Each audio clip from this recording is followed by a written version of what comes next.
Thanks for the advice. I am back. And I use that quote because Bruce Willis says that almost verbatim in the movie I'm reviewing tonight.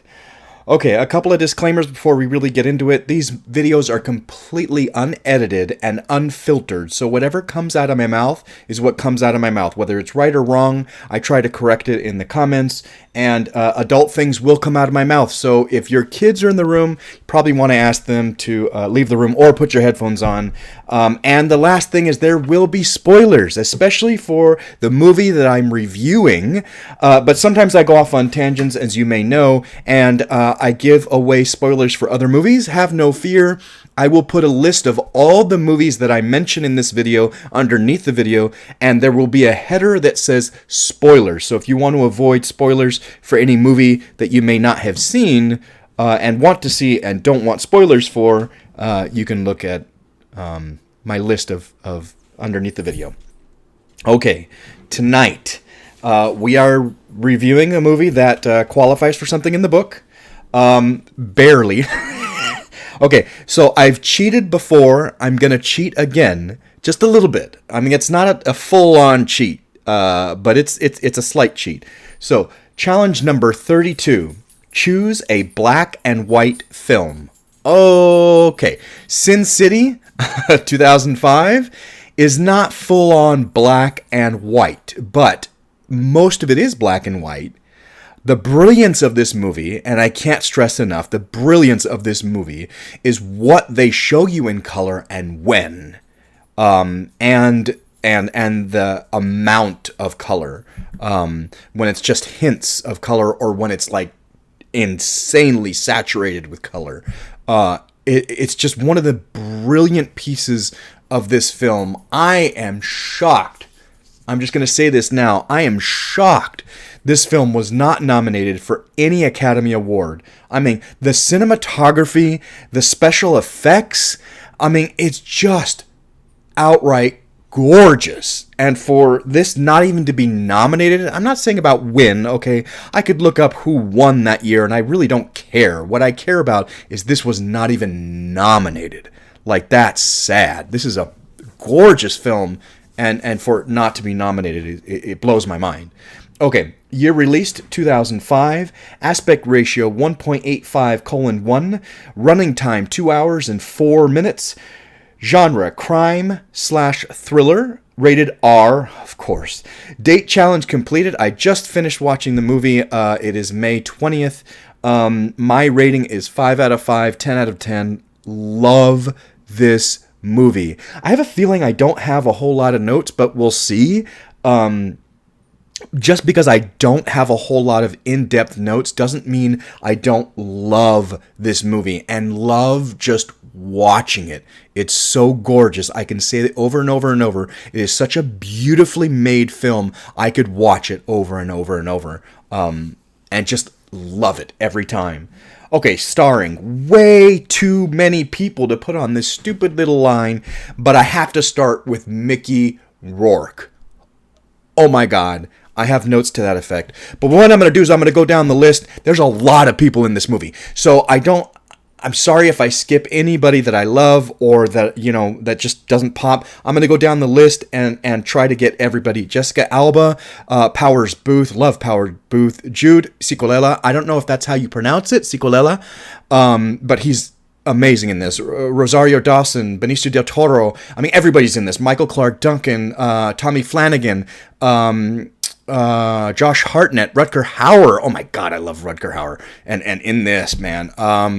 Michael Madsen. I'm sure there are plenty of people that I'm probably going to accidentally leave out. Brittany Murphy. Oh, poor Brittany Murphy. I have a story about her later on.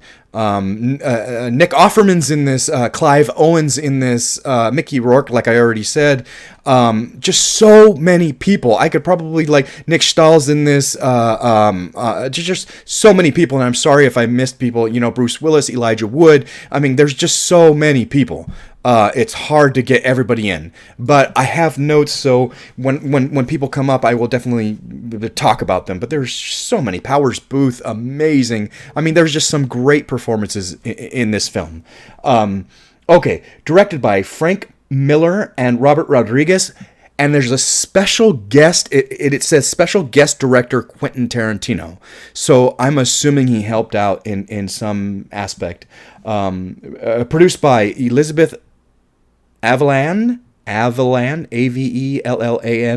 I'm only going to say produced by, like I've said in other videos. I'm not going to do all the executive producer or co-executive, all of those people. I'm only going to mention the people that IMDb says produced by, and it's just Elizabeth.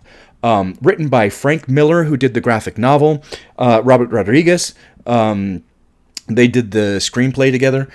Music by John Debney, Graham Revel, and Robert Rodriguez. I'm surprised that Rodriguez does the soundtrack as well.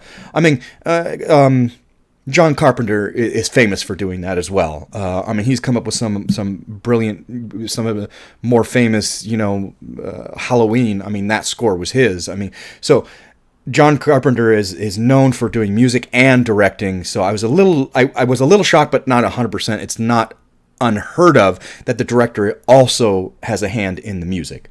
Awards received. Again, I'm just so shocked. It wasn't even nominated for an Academy Award. Not even nominated. Like, what are they thinking? This is such a gorgeous film.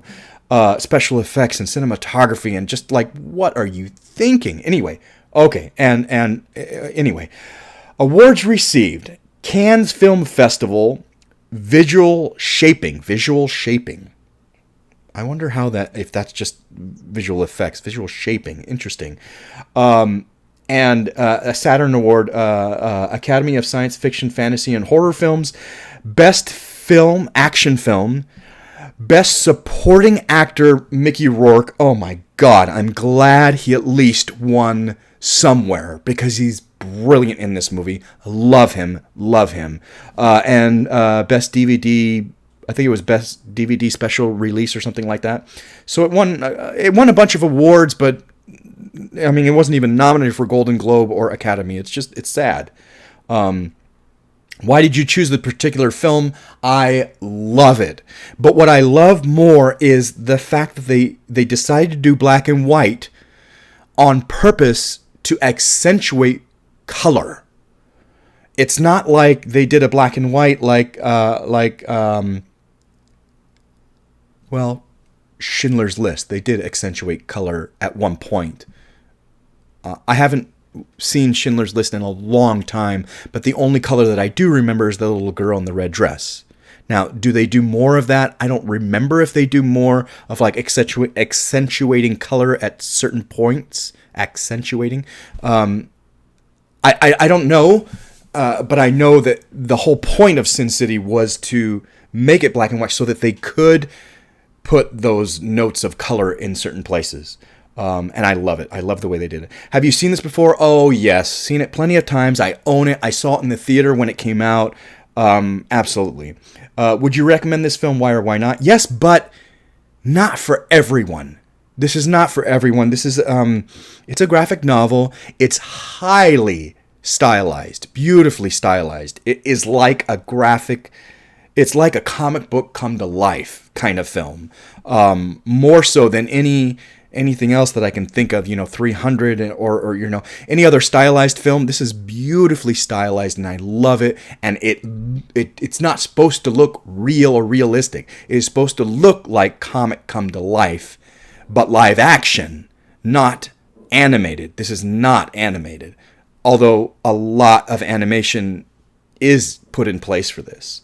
And not everybody likes that. And so, yes, I would recommend it, but not for people who aren't into that kind of thing. Okay, so again, I have changed this question. This question is, which character were you most able to identify with or connect with in what way or why? I hate that question. I've said it before, and so tonight I've changed it again. I've done this in other videos. Which character would you like to play? Marv. I would love to play Marv, Mickey Rourke's character. Love that character, and Mickey Rourke does it so well. I would hate to do it to try to, because he's so perfect, but I love the character so much. I would love to I would love to play that character. He's such a great, like, off the wall, wonderful, just have fun with it kind of character, and I just love him. Best line or memorable quote is Marv's quote. Walk down the right back alley in Sin City and you can find anything. I love that line, and Josh Hartnett's character at the end also says that they twist it. I think he says, I just watched it. What did he say? He says, Marv says, walk down the right back alley. And I think Hartnett's character says, turn the right corner in Sin City and you can find anything. So they say basically the same line. Were you surprised by the ending? What would you do differently? I love the full circleness of the ending. And if we're talking about the ending, I'm thinking about the very, very final scene with Hartnett. I love that the first full circle, because it begins with Hartnett and he has one quick little scene, and then it ends with Hartnett with that one quick little scene. He has two quick little scenes, same character, and I love that it begins and ends with him. Very well done. And I wouldn't change a thing. This movie is just, I wouldn't change a thing. This movie is fantastic. Do you feel this film would be better or worse if it were in color? Why do you feel that way? It couldn't have been in color. It couldn't have been. I already said, the whole point is to accentuate color at certain points. So I don't think it would have been nearly as gorgeous if all of it were color. If all of it were color, they would have had to do some kind of stylized color, which would have been fine. But I think the impact of having this movie black and white and showing those pieces of color was beyond anything I can think of. I can't imagine this movie in full color. It just wouldn't be the same at all. Anything else you'd like to say? I have plenty of notes. No, I just said I feel like I don't have a lot of notes, but I do have notes, so we'll see how quickly they move along. Okay, the last little thing down here says, in Schindler's List... Funny that I just said Schindler's List. In Schindler's List, 1993, the little girl in the red coat was based on a real person, a Krakow ghetto survivor. Funny that I would have mentioned that, and then having taught... Like I said, I don't read these until I do them with you on the video, so funny that I should mention that as a similarity to this film, and then have that be the little quote at the bottom. Interesting. Okay, let's get into these notes. I've already said it's just gorgeous. I love it. I don't need to do that again. I, at the time, had a huge crush on Josh Hartnett. I like Bruce Willis. I didn't know Clive Owen at all. Most of the girls I didn't know. Powers Booth I might have known. I didn't really know him. But, I mean, I had seen Tombstone, but that was probably the only thing I knew him for. I don't think he had done 24 yet. So... The point of me saying this is Josh Hartnett is the reason why I watched this movie. And then funny that I went to the theater to watch this movie. And funny that he's only in two tiny little scenes. And the rest of it is just... I was blown away by this movie. I loved it. And funny that the reason I went to go see it was near non-existent. Even though he does a good job. I think he does a great job. I love the opening scene with him. It's great. I'll cash her check in the morning. It's quick. It's concise. It was perfect for him because he's a very beautiful, young man. And of course he's going to seduce. And then the fact that he's a killer is just is great. It's great. I don't think I had seen him in that kind of a role, even though this is a tiny, tiny role for him. I don't think I had seen him in that kind of a role to that point. I mean, he's always playing a, college kid or the love interest or something like that. So to see him as a bad guy, even though only for a second, was different and neat, and I liked it. Okay. So I've had at least one, maybe more, friend tell me that this voiceover thought doesn't work. Like, it's a trap. Why would you do that? It just doesn't work. Like having a voiceover as your thoughts. And I think that particular friend was basing it on the original Dune, which could have been done better. I love the original Dune. Don't get me wrong. I love it. I've seen it plenty of times. I've seen it more times than the remake, only because the remake is semi-new. Not because I liked it more. I'm not trying to get on that bandwagon. I love the original. I've seen it plenty of times. I own it. But the voiceover for thought was not done great. And it kind of sticks out like a sore thumb in the original Dune. But this movie couldn't work without that. It is brilliant. And I have notes. I think I have a note later on when Hardigan does it. But every time, I mean, the beginning, it starts with Hardigan. But, I mean, no, it starts with Josh Hartnett is doing the internal monologue as things are going. So it's just, it couldn't work without it. It couldn't work without it, and it's brilliant, and I love it. This is the exception that disproves the rule. Like, yes, it can work if done the right way. This movie couldn't have been done without it, and it's wonderful. Michael Madsen, I've sorry, Michael Madsen, if you ever listen to these reviews, which I seriously doubt you will, but I will say it again. He irks me, and I don't know why. It's because he always plays an asshole, and he does it really, really well, and so he irks me that anyway, again, he plays an asshole here, and he does it really, really well. The first part. When he shows up later on, he's not really an asshole later on, but he only shows up for a couple of minutes later on. So no big deal. They break this storyline up. So when he shows up in the beginning, he's an asshole. When he shows up at the end, he's not really an asshole. He's grown. It's 8 years. I think he says it's 8 years later or something like that. The visual choices are brilliant. I can't say enough. The special effects and the cinematography, like, oh my God. I can't say it enough. The way this is not meant to be real. This is not meant to look real. This is meant to be stylized because it's a comic, it's a graphic novel, and they want it to look like that come to life. And the way things don't quite move correctly, or it looks weird on top of a fake platform almost, and later on when Marv and things are moving around, I have a note to that, and he gets hit by the car and he's slipping around. All that crazy stuff is part of making it look like a comic come to life, and I think they succeeded brilliantly. I think it's wonderful. The rain and the snow, how it kind of pops a little, all that kind of things. What gets highlighted, like his tie gets highlighted, or when he gets shot, when they do the white because it's black and white, or when they decide to do color and it's red.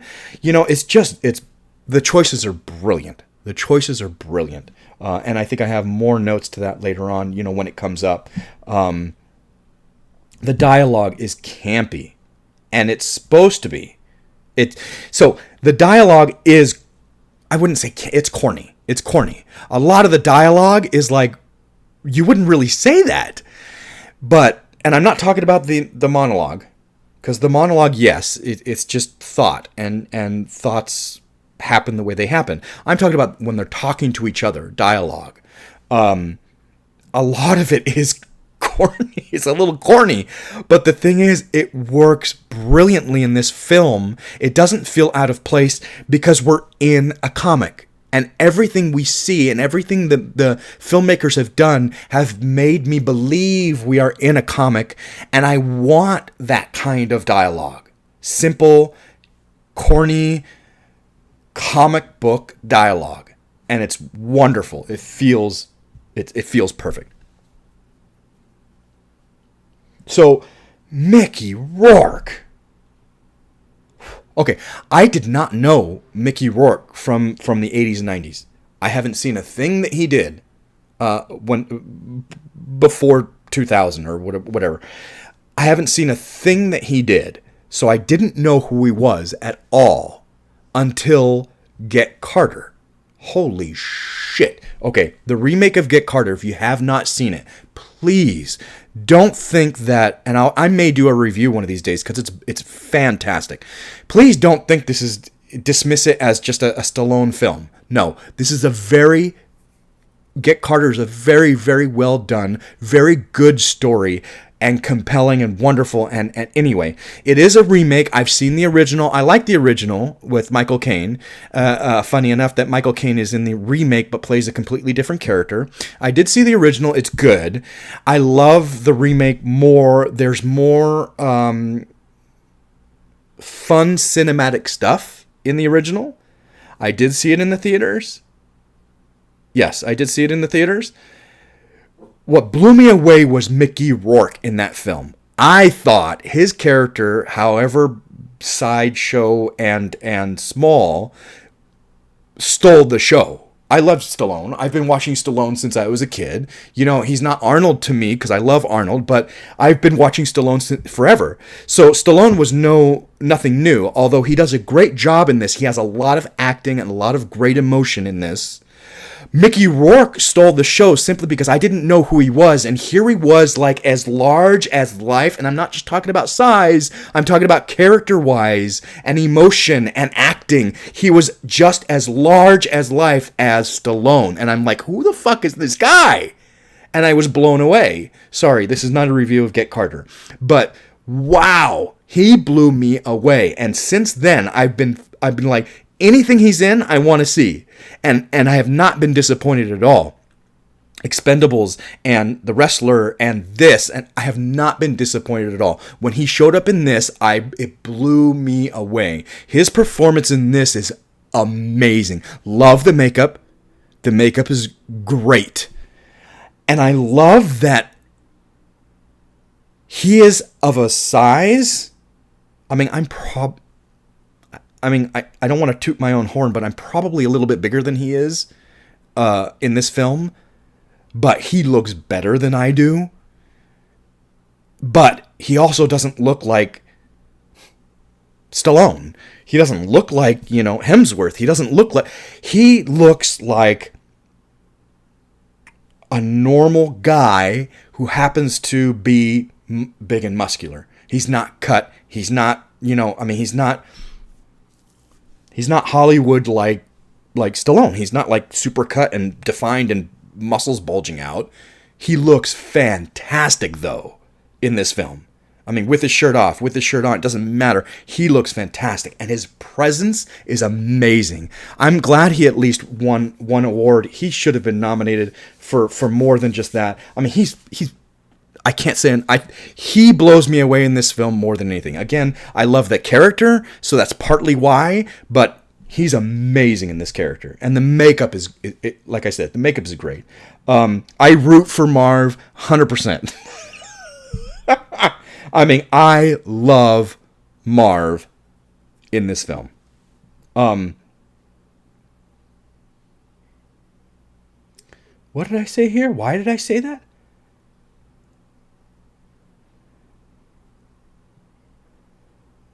Oh, so I'm watching this movie and I thought to myself, I really wish the Batman was done in this style. I think the Batman is a travesty. I think it's a horrible, it's annoying. The second time I watched it, I was like, 20 minutes in, I'm like, I just need to turn it off. I just need to stop watching it. But I forced myself to watch the whole thing. The music is droning and horrible. His entrance, the boom, boom, boom, like all the time, every single entrance, I'm like, this gets old. Stop doing it. The length is horrible. The only thing in that entire movie that was worth anything was Paul Dano. Wow, as the Riddler. That made the movie semi-watchable. Otherwise, it was just, in my opinion, travesty. And I hate saying bad things about film, but the reason I bring it up is if it had been done in this style, I think I would have loved it. The grittiness, the dark, the detective style. If it had been done in not maybe full on this, but like maybe dial this back 10-15% and then do the Batman like that, I think it would have been great. It would have been way better. Even if they would have done black and white, that'd have been kind of cool. Black and white noir, kind of like this, and then threw in color. I mean, everything just like this. If they had done the Batman like this, the Batman would have been worth it. In my opinion, it's as it is. It's not. Unfortunately, it's just not. I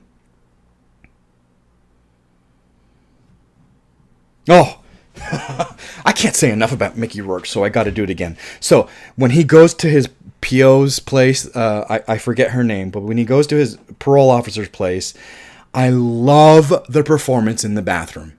It's amazing. It's like Mickey Rourke is just unhooked. It's like that energy from Get Carter, from that same character, but here and bigger and like unleashed. And he has fun with it, and I love it. He has such a great, and it's not just the big thing when he, these are the old days, the blood and guts days, the all or nothing days. Not just that, but like when he first gets there and he's sitting there and he's chilling and she gives him the pills and he's chewing on the pills. Like, I love that he's just like, is that a director choice? I don't know, but whoever's choice it was, whether it was director's choice or Mickey Rourke, it's brilliant that he's like, and they're falling all over and he's chewing on them, but he does that later too. I love that. And another brilliant line. I love this line when he says, in that scene, he says, hell's waking up every goddamn day and not even knowing why you're here. I love that line. That it comes from him and just the energy and how he says it. It's just, that line is great. And he delivers it wonderfully. Another standout performance for me in this. I love Bruce Willis. I just saw a review, or I just saw Quentin Tarantino talking about, on a YouTube video, talking about Unbreakable. Unbreakable is my favorite Shyamalan film of all of them. Still, well, Knock at the Cabin is close, but Unbreakable I think is still number one. And Quentin Tarantino said that was Bruce Willis's like performance of a lifetime. Okay? I think this performance is close. He does such a great job in this. I love Bruce Willis in this movie, but I'm getting Bruce Willis and something a little bit more. So when I talk about people that really stand out for me in this movie, it was people I didn't know at the time that blew me away, like Mickey Rourke, like Clive Owen, whoa, like Powers Booth. Even though he's in one scene and I had seen him in something else, he still blew me away in this film. One little scene, and he's just like owns it. I have notes. But Clive Owen, wow, love him in this movie. And I don't think I had seen him before this. Maybe. He had that one brilliant line in the Bourne Identity that, look at what they make you give.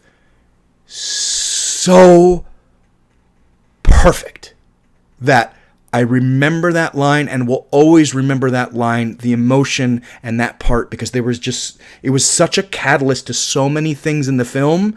And then he delivers the line so brilliantly that it's stuck in my mind forever.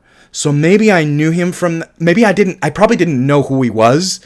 Maybe I recognized him when I saw this, maybe I didn't. But watching this, it was like, whoa, Clive Owen. So this put him on the map for me. I was like, holy wow, like just gotta watch him. Gotta watch, future films. I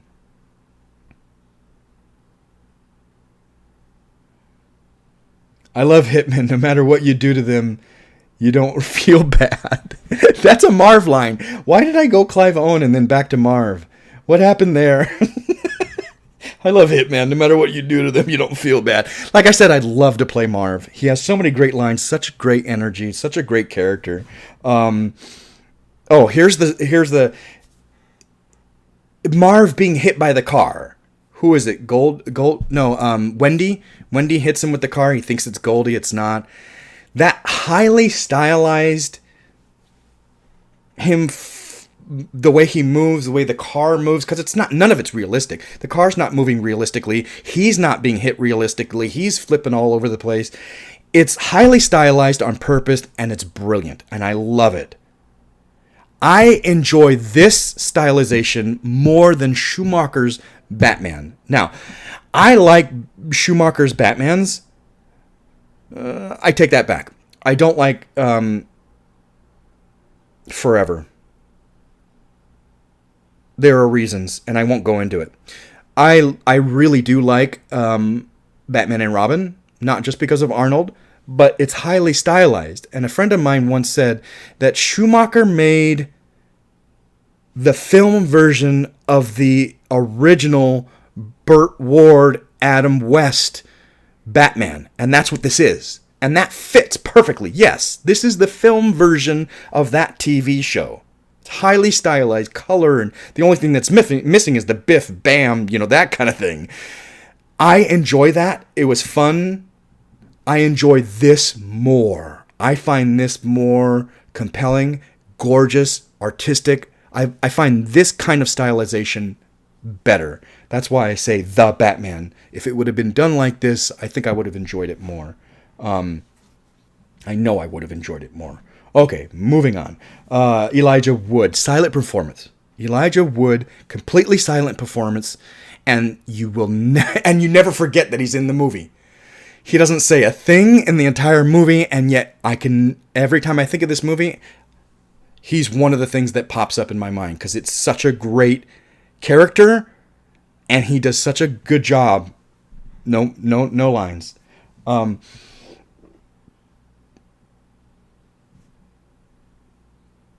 Love that Marv lets himself be beaten up for the info. Oh, yeah. I like when the girls are interrogating them, beating the crap out of them, and he's all tied up, and he's like, "Okay, well, he takes the ropes off. Like you can't tie him down. But he took it. Why? Because he needed the information."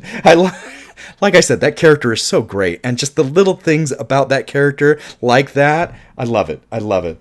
I love when he's listing off all this stuff that he got, and then he goes, Gladys, his gun, Gladys, and my mitts. That is definitely another line I always remember from this, and my mitts. I don't always remember the Gladys part, but I always remember the and my mitts. Like, he's got my hands.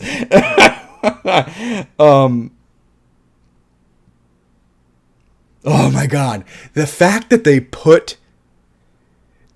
they show the wolf eating Kevin, Elijah Wood, after Marv's cut him up, and the wolf is like pulling bits off of him and eating him. I just love that they showed it. I get that they style it. They don't show it.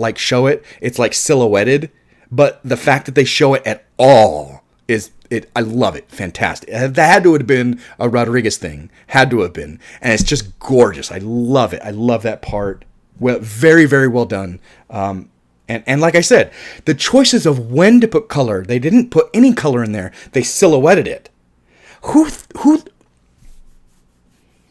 Much like Baz Luhrmann, when he did Elvis, I was blown away. I watched that movie one night, literally showed it to my friend the next day, and was still like, I don't get how he sees how he wants to put that together. How does he see where he wants this, that, the... I could never do that. And he is just brilliant at it. I mean, yes, Moulin Rouge was the same way, but most recent was Elvis, and it was gorgeous. That's why I remember it. I don't remember the impact of seeing Moulin Rouge. I remember the impact of seeing Elvis, because I literally watched it one day and had to watch it again the next day, because it was so well done. This it's the same thing. I'm like, how did he see that? How did he see to do that? How does he see, like, this would be so great if we silhouetted this part, or silhouetted that part, or made this part color, or made who saw this? How? I'm just like, I'm in awe of the choices in this film, because I don't think any of them are wrong. Not one. That's why that's why this is a 5 out of 5, 10 out of 10 for me. I don't think any of the choices are wrong. I think it's all brilliant and wonderful, and I just don't see how they saw to do it that way. It's like, whoa. Okay. Here's a silly note, but good. But good. I have read it plenty of times. In stories, books, novels, but good. B-U-T-T, but good. Not B-U-T, but good, but good. Okay? I could never think in my brain how to say it right. And I've never heard really anybody say it because I don't watch movies from the 50s. 50s or 60s, and I'm sure that was a semi-common phrase back then. It's not anymore. Twice, 2 different people say it in this film, and they say it so, the actor does it so well that I'm like, I believe that's common, that person would say it. And it's just a shock to me to hear them say, but good, use it correctly. It sounds correctly. It sounds like what it should be. And they both say it completely different. Both actors completely different and brilliant. Jude Cicolella. I can't remember who says it first. I didn't write the note of who said it first. Oh, I would have to look it up. The one that sticks out for me is Jude Cicolella. And I hope I'm pronouncing his last name right. Ciccolla. Jude Cicolella. I love him in 24. He's fantastic. He's great. And this character he does in this film is, I have notes, I won't talk about it now. Completely different. But he says, but good, and it sounds right and correct, and I'm like, who says that? But the fact that he said it and it works, I'm like, holy shit. Like, I don't know if I could say that right if I had that in a script. Like, I would need coach. Like, how does this work? I don't understand it. So how can I make it sound right? I need to understand why use this phrase. Why? What does it mean? How does it work? If I understood that, I'm not of a time that would use that word, then maybe I could use it properly and make it sound right. But I've only ever read it. And so to hear it in this film was like, whoa. And done well. Oh, so many people in this film have like a 1 or a 2 scene role, and yet they're brilliant. Rutger Hauer. I've been a huge fan of Rutger Hauer since the 80s. I think he's brilliant. I think he is a fantastic and insanely underrated actor. Wonderful.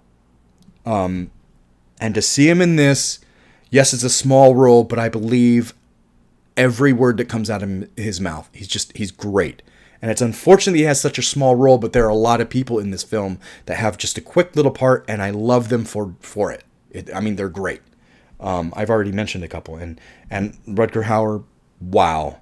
And the green eyes, they pop his eyes a little bit once or twice. Again, it's not just what gets colorized, it's when it gets colorized and how. It's not like super bright. It's just like almost like a light flash, and then it's not always there. Really well done. The green in his eyes, really well done. The choices, wow.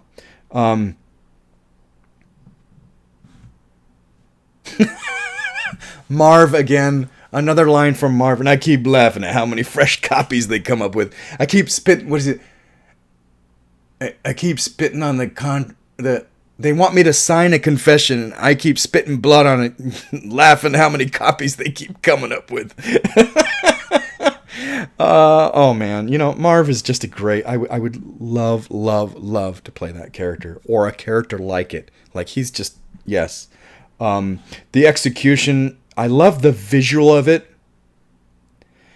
I love when they execute him finally. Not the first time, but the second bout, and when he dies, and you see they come up to the visualization of Goldie and him in the bed, in that big heart-shaped silk bed in his eye. I think that was a brilliant idea.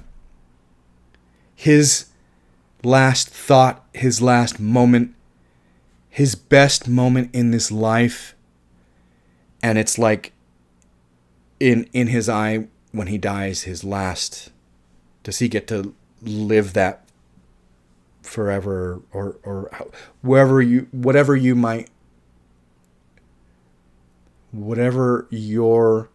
thoughts of what happens after this life, does he get to live that or whatever that is in that moment?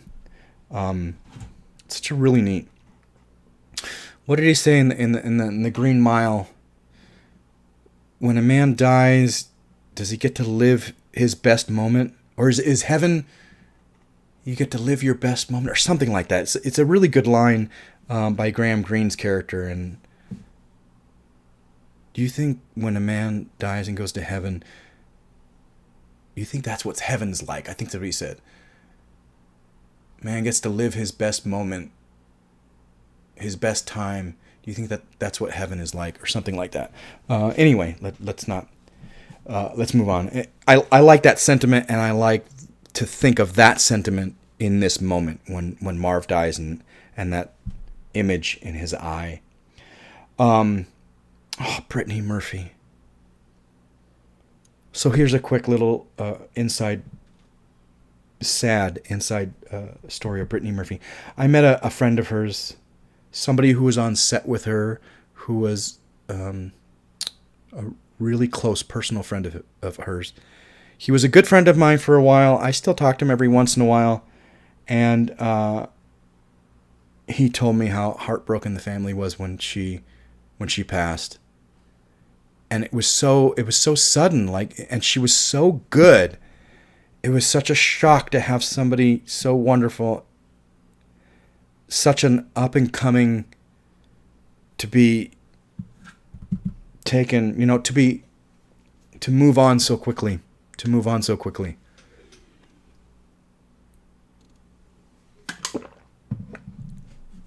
And I love her in this movie. She's great. She's seamless. She's wonderful. I don't think I've seen a performance that she did that I didn't like. She's really good at what she does. Too young. Oh,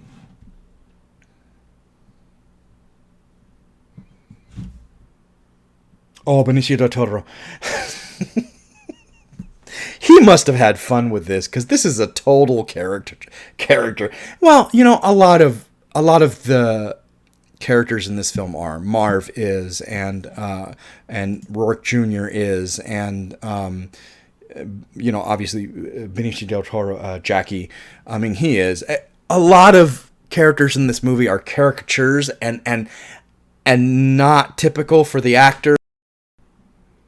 Sorry about that, guys. I don't know what's going on, but my computer's not happy with this microphone tonight, and I got disconnected. But thankfully, I think I saw it happen, so we can just continue.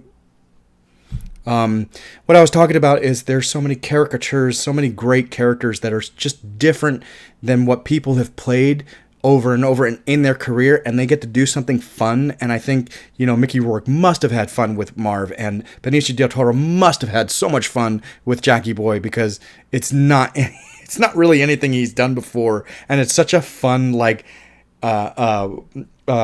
eccentric character to be able to play. Miho's attack, I love it. I love the stylization of it. I love her flying through the air, the swords and the graphicness of it, but the stylized graphicness of it. And I can't figure out why I loved this movie right off the bat, watching it, loved it. And why, yes, unfortunately, the first few times I saw Kill Bill, I did not like it.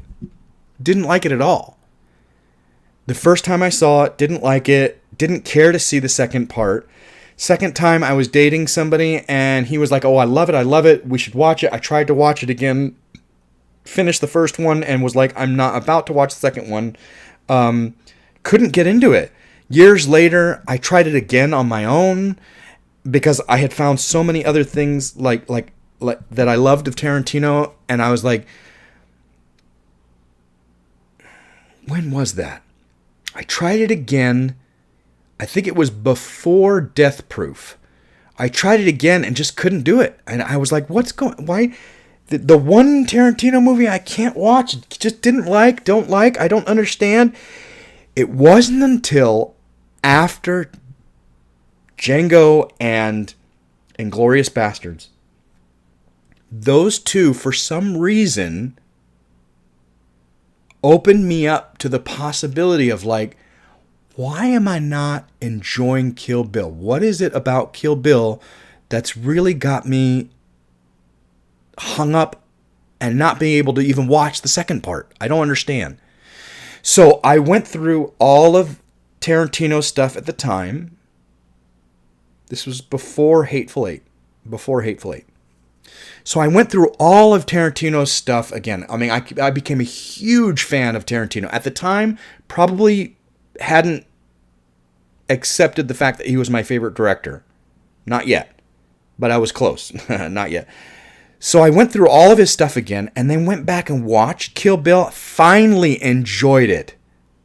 Finally was like, oh, I get it now. Finally was able to watch the second part and go volume 2 and go, oh, okay, I get it now. It's still to this day the film that I've seen the least, but at least now I enjoy it and I get it and I like it. I don't understand why this right off the bat I loved and Kill Bill took me so long to accept and get. I'm not sure what it was about Kill Bill that just did not do it for me until years later. But little insight on me, it took me like 3 or 4 times to like really, and years to really like finally enjoy Kill Bill. Now I get it and I enjoy it and I'm like, okay, got it. Okay, I get it. I love that we find out that Jackie Boy is a cop. What a great plot twist, and that they wait till like the last second until he's dead to finally reveal that he's a cop. Love it. So well done. Michael Clark Duncan. There's another actor that's so sad that he went so young.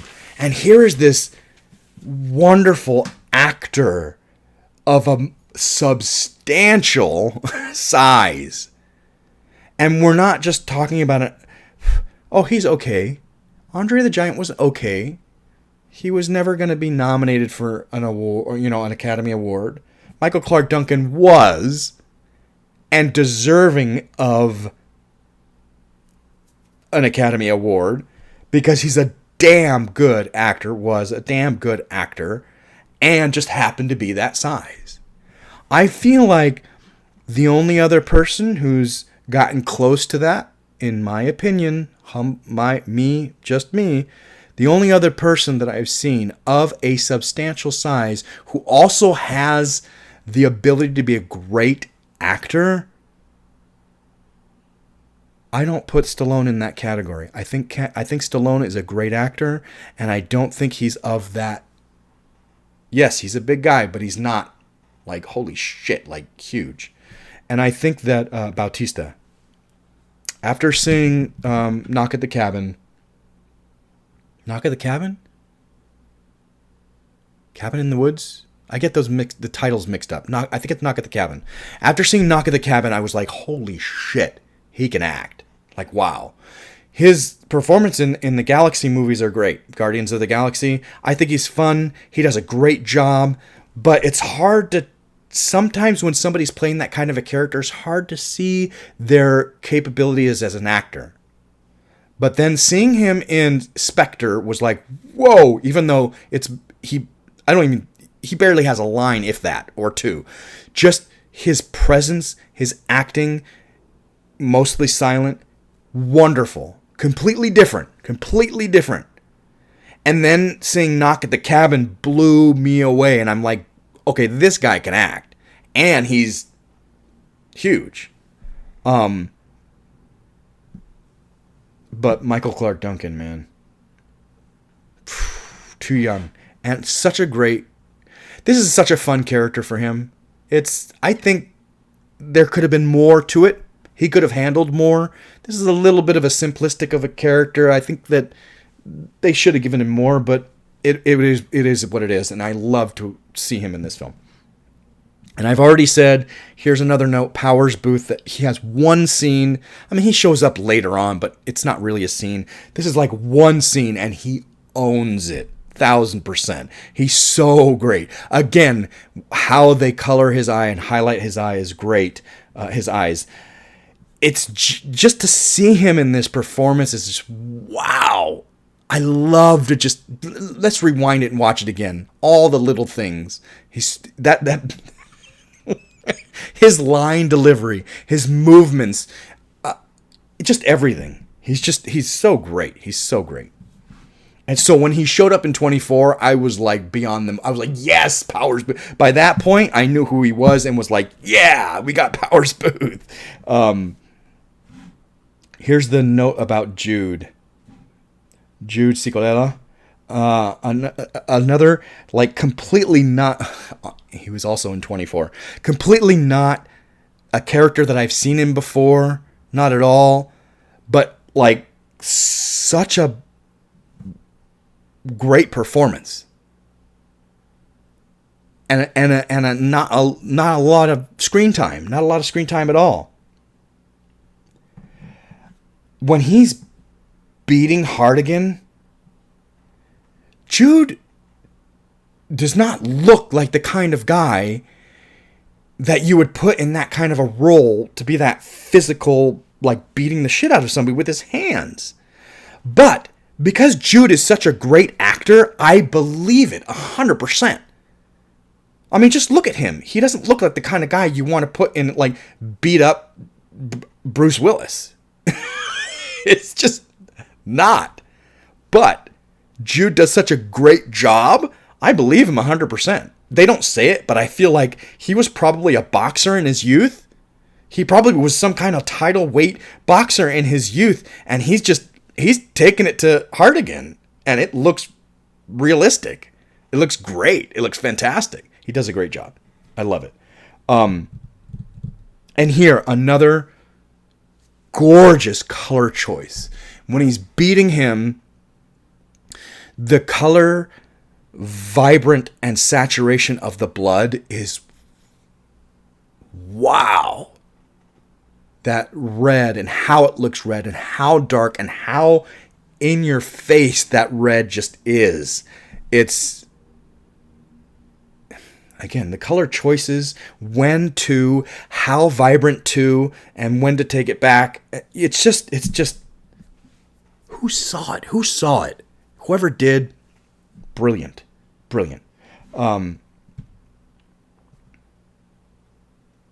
Here's another example of how, I mean, this whole movie is like, there's a lot of internal dialogue voiceover, and it couldn't work without it.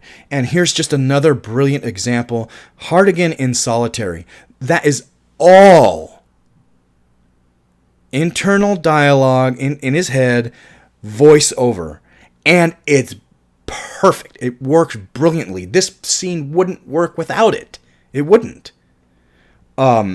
I love it. It's so well done. Everything is there. There's nothing missing. It's so well done. I don't feel like it's corny. I don't feel like it's campy. I think it's perfect. It's what the scene is and needs, and just yes.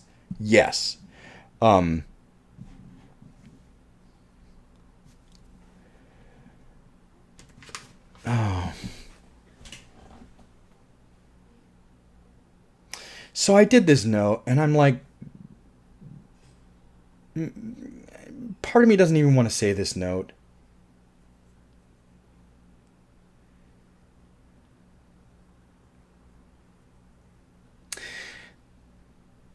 This really, really close to like a love scene between Hartigan and Nancy. Bruce Willis and Jessica Alba. Hartigan's in his 60s. Nancy, they say over and over and over, is 19.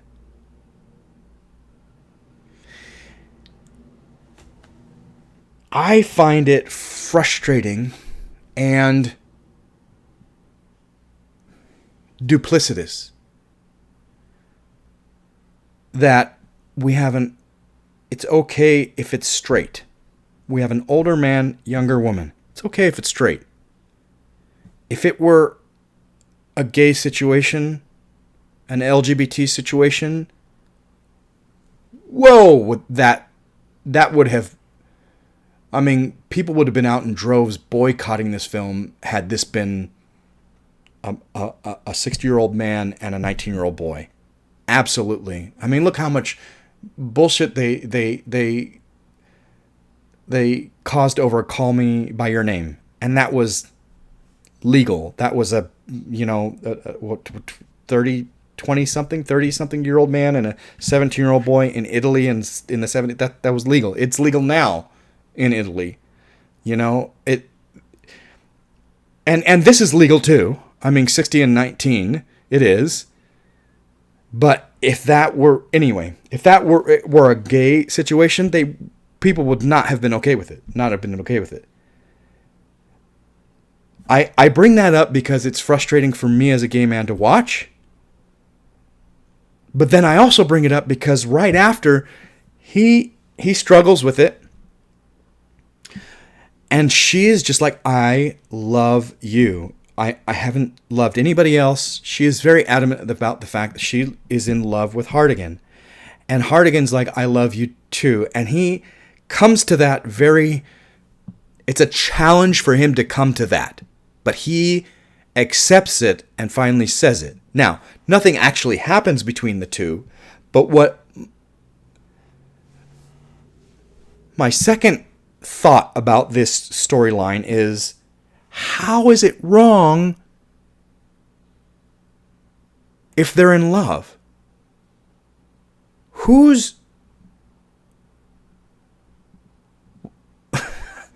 has the right to say that it's wrong? Who has the right to say that my grandparents were 20 years apart? 20 years. Yes, there have been bigger age gaps. This is a bigger age gap. I mean, Michael Douglas and Catherine Zeta-Jones is a bigger age gap. I don't understand why we can't accept this. If two people want to be together and two people are in love, what does it matter what the ages are? As long as it's consensual. I mean, anyway. Moving on. I like that storyline. I like that dichotomy. It is a little strange. If I think too much about it, like I said, if I think too much about it, it does frustrate me, but I enjoy it while I'm watching it and I let it be what it is, and I think it's great. And I think that I love that they did that. And that he's trying to protect her from an actual pedophile. Not just a pedophile, but a murdering pedophile. So he's actually protecting her, even though we may think it's weird and wrong, or he may think it's weird and wrong, their age gap, 40 years, 41 years. But he's protecting her from somebody who does want to do her harm. Those kind of people should be put in prison. Those kind of people need to be stopped. I mean, obviously, he's a murderer. He's a...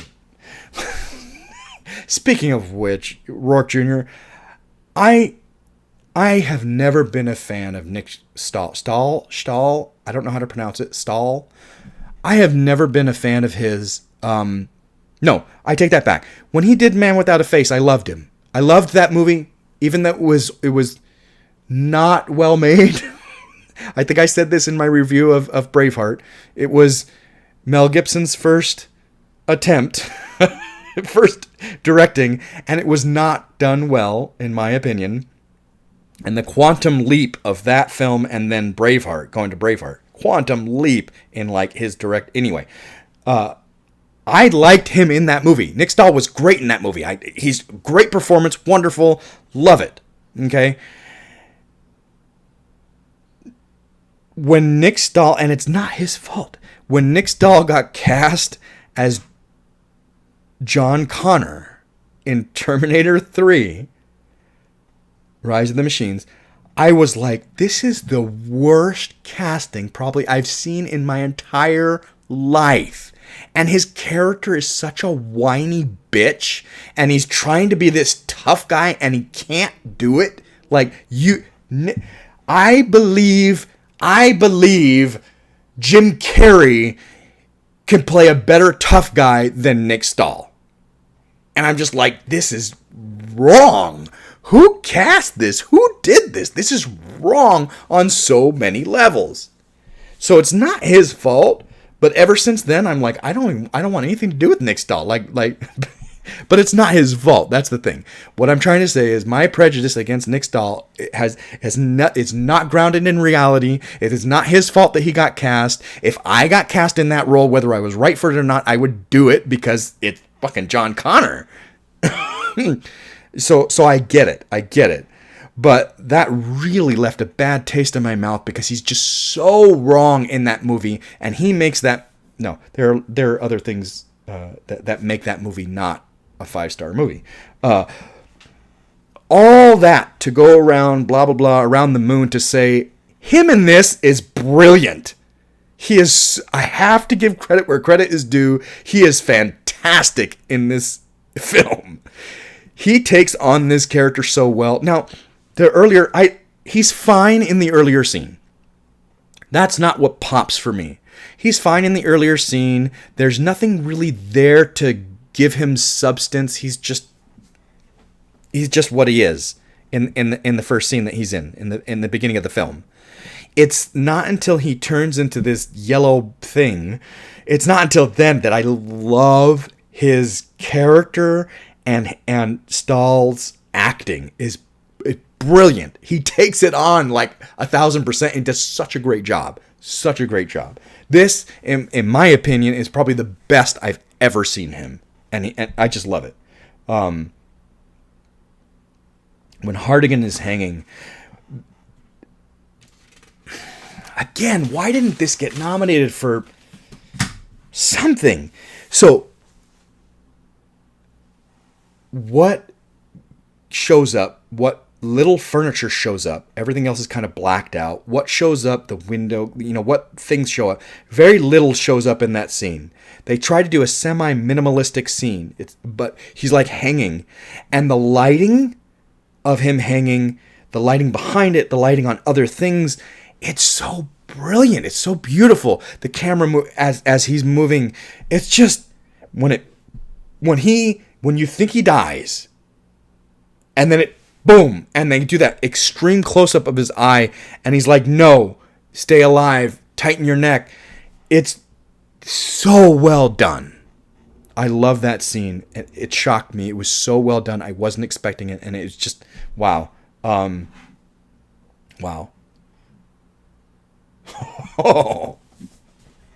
One of those little things that they do that I love, and it's not always the big things that you love. Sometimes it's the little things, and this was a little thing, and I just went, I love it. It's so perfect. When Hardigan goes to the farm to get Nancy because the yellow monster, Rourke Jr. has taken her. When he goes and he's taken out the guards or whatever, I love that quick shot of Elijah Wood, of Kevin sitting on the porch reading the Bible. He's not in the scene. He doesn't do anything. He's just sitting there reading the Bible. And I love it. I'm like, that was perfect. I don't want to think that he's in the scene later. It's just perfect that he's just there. He doesn't react at all. He doesn't go to help. He doesn't do anything. He's not in the rest of the scene. He's just sitting on the porch reading the Bible. Like, what? Who thought of that? And it's perfect. It's perfect. Oh my God. Oh, and the last example of color choice. The last example of color choice that I love is when Hartigan beats the shit out of the yellow monster, Rourke Jr., and the splash of the yellow, the blood is yellow, he's yellow, his blood is yellow, and it's all over Hartigan. And it's yellow, bright yellow. I love that right after that, he's just beating the crap out of him. He's got yellow blood all over him. He talks to Nancy. They walk away. He's taking Nancy to the car and saying goodbye. You can clearly see on his lapel, you can clearly see that the splash is still on him, but it's no longer yellow. It would distract if it were yellow. So we literally just went from a scene where it was yellow all over him, bright as fuck, yellow all over him. Next scene, it's still there, just not yellow. When is just as important as what is just as important as how much. Like I said, those few times where, Rutger Hauer just flashes that real light eye color. Powers Booth, same thing. I don't remember if it's color or if it's just the white that flashes in Powers Booth Rourke, his eye. I can't remember if it's actual color or if it's just the white flashes. But definitely Rutger Hauer, the green shows up a little bit and then goes away. Really nice. All those choices were brilliant.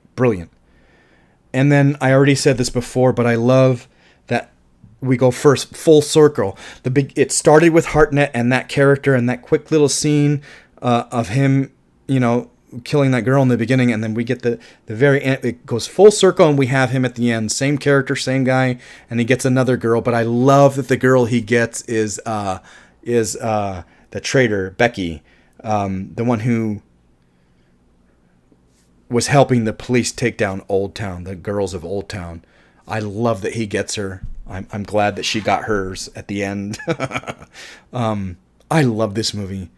Hopefully I can put these two videos together. I've had a problem in the past with large videos trying to put them together, but I'm going to try to do it again. I don't know why this microphone keeps turning off my video, but it does. I don't know how long this review is because I had to, the two different videos I'm going to have to put together. But Sin City is gorgeous. Love it. 5 out of 5, 10 out of 10. One of my favorites. I love it. And if you haven't seen it, don't think I've ruined it because I really didn't. The brilliance of it is the stylization. The brilliance of it is the story. The brilliance of it is the acting, the fantastic acting. And I can't ruin that with as many spoilers as I can give away. I can't ruin it. So if you haven't seen this movie, I would definitely recommend checking it out. It's fantastic. So thanks a lot for listening, and I'll get you another video as soon as I can. My birthday's coming up, so it might not be until afterwards. Or maybe I'll surprise myself and do one on my birthday. Who knows? Okay. Thanks a lot for listening. Talk to you later.